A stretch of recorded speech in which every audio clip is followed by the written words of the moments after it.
You're watching The Legal Breakdown. Glenn, it seems that a Republican senator has unilaterally undermined Trump's agenda. As we know, Ed Martin, who is the interim U.S. attorney in Washington, D.C., that's the office you used to work at for decades, he is seeking confirmation to be permanent U.S. attorney out of Washington, D.C. But Tom Tillis has come forward and said that he isn't going to vote for Ed Martin. And so what was your reaction to the fact that Ed Martin's confirmation here seems to be thwarted by a Republican senator?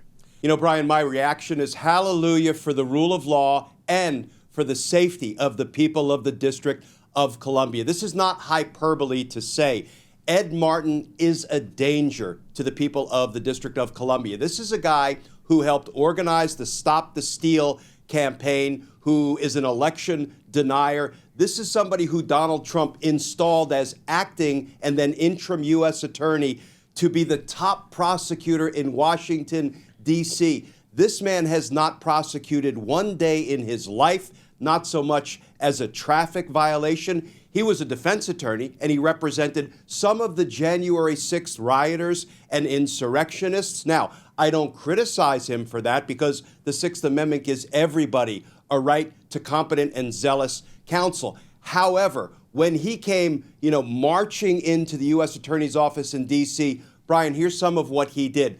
One of his first acts was he fired more than 24 prosecutors who had the nerve to prosecute January 6th defendants, rioters, insurrectionists, hold them accountable for the crimes they inarguably committed at the Capitol on January 6th. So believe it or not, Ed Martin decided they all had to go, and they were virtually marched out of the D.C. U.S. Attorney's Office. They were sort of in a probationary status, some of those prosecutors, but then you know what he did to the permanent prosecutors? He took 7 of the most experienced, accomplished prosecutors. These are my friends and former colleagues, some of whom I tried their first murder case with.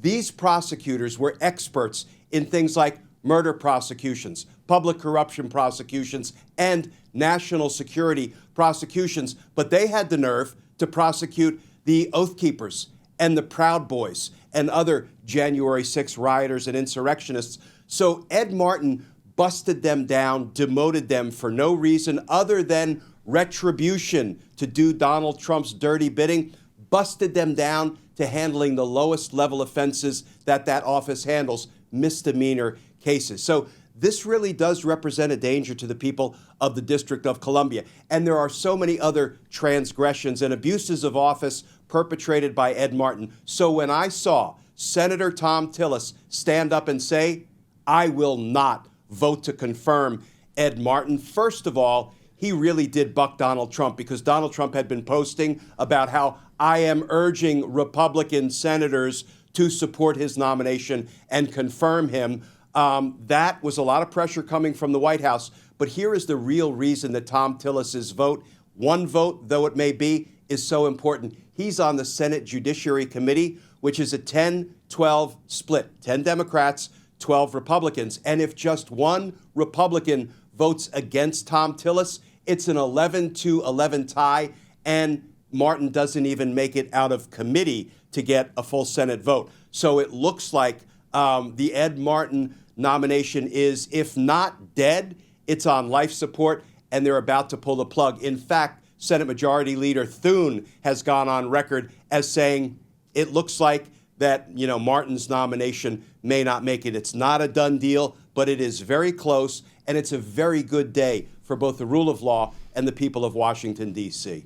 Glenn, is there any concern? Because I feel like we often applaud when somebody really heinous goes down, only to be hoisted on our own petard by seeing somebody even worse come in and take their place. Is there any concern that somebody worse than Ed Martin could be inserted as either interim U.S. attorney in D.C. or permanent U.S. attorney in D.C.? Or, judging from what you know about Ed Martin, is this really the lowest of the low?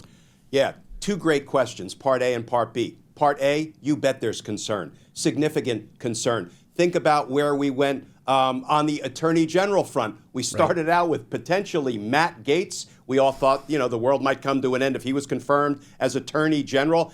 And then who did we get once Matt Gaetz had his nomination pulled by the White House?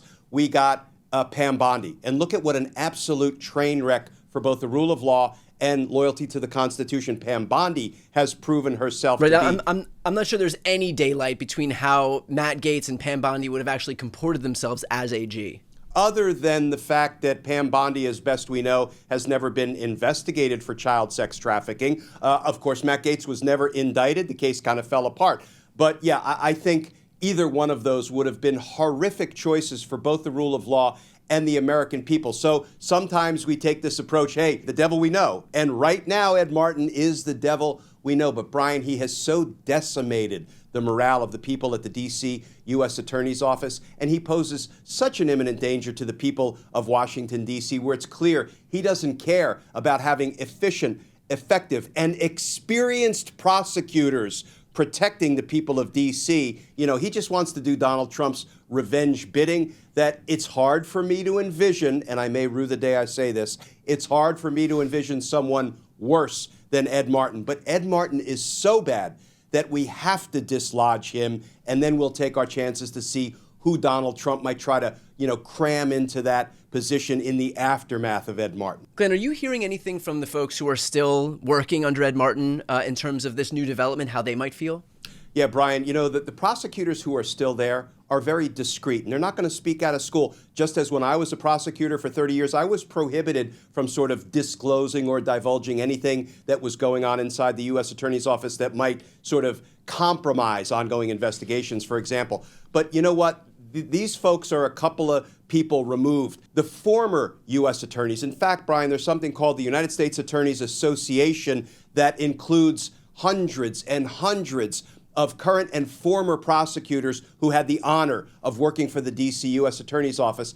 And the sentiment is seeping out that Ed Martin is an unmitigated train wreck. I mean, just what's been publicly reported. He has been going after his own prosecutors, for example, investigating them because they had the nerve to handle J6 cases. Specifically, there was a charge for obstructing an official congressional proceeding, the certification of the results of the 2020 presidential election, that was deployed. That charge was brought against many, many J6 defendants because it was approved all the way up through the highest chain of command at the Department of Justice. Then they won convictions on that charge. Then judge after judge after judge, I believe 20 judges in all, trial court judges and appeals court judges, all said you are absolutely justified in bringing that charge. And they affirmed those convictions one after another. But then a handful of Supreme Court justices, you can probably guess who they are, said, you know what? Yeah. We don't think that was an appropriate charge to bring. The prosecutors did nothing wrong. But you know what Ed Martin has done to his own prosecutors? Said, you all are bad prosecutors for bringing those charges, and we're going to look into the decisions you made. These were decisions that were vetted up through the highest, echelons of the Department of Justice. It doesn't really get more demoralizing than that. So yes, sentiment seeps out, and I think it will be a very happy day for not only the people of the District of Columbia, but the prosecutors at the U.S. Attorney's Office when and if Ed Martin is moved out of that position, and then we'll have to take our chances to see who Donald Trump might try to put up for that job next. And finally, Glenn, let's end with this. And this is a little bit of a political question as opposed to a legal one, but why do you presume among a party for whom loyalty to the God King is the most important principle, the most longstanding tenet, that Tom Tillis felt secure enough in this moment to actually buck Donald Trump in a party where that happens very infrequently? It's a great question, and I am just happy not to look that gift horse in the mouth. If Tom Tillis, a Republican senator, is going to be our point of light today amidst the Trump-induced darkness, I will welcome it with open arms. But I am not a political expert. I don't even play one on TV, but you are, Brian. And I'd like to ask you, when you see Tom Tillis and then Senate Majority Leader Thune sort of follow that up by, affirming that it looks like Martin is probably not going to make it. In fact, even Senator Susan Collins has concerns, because here's a quote that she gave. She said, Senator Susan Collins said, the concerns about Martin's nomination were more widespread than just Senator Tillis. What do you make of this politically? Could this be, and I'm hoping you'll say yes, could this be the start of a movement in favor of the rule of law? Well, let's see. I don't know that I would go so far as to say that these folks are suddenly in favor of the rule of law, but what I would say is that their blind allegiance to Donald Trump only extends as far as they think his polling will allow them to. And so we're seeing right now that Donald Trump has gone from net positive approval in this country, meaning over 50%, the majority of Americans actually did approve of him, to now in the high 30s to low 40s. And so far from Donald Trump being the only thing that serves as an existential threat to their reelection prospects, now, because he is so unpopular and they've hitched their wagons to his, now their continued allegiance to him is what actually puts their own reelection prospects at risk. And so we are going to start to see more and more Republicans feel secure in their willingness or ability to actually distance themselves from Donald Trump, because, like I said, if he's going to serve as an albatross around their necks by virtue of having a 39% approval rating, where he's underwater on every single issue that pollsters poll on, even including the economy and immigration, which are generally his best issues, then what incentive do these Republican senators have to cling on to him? And so as he continues to lose broader and broader swaths of the American people, I think that we are going to see some of these Republicans more confident in their willingness to buck him. And we're seeing that right now. I think a few months ago,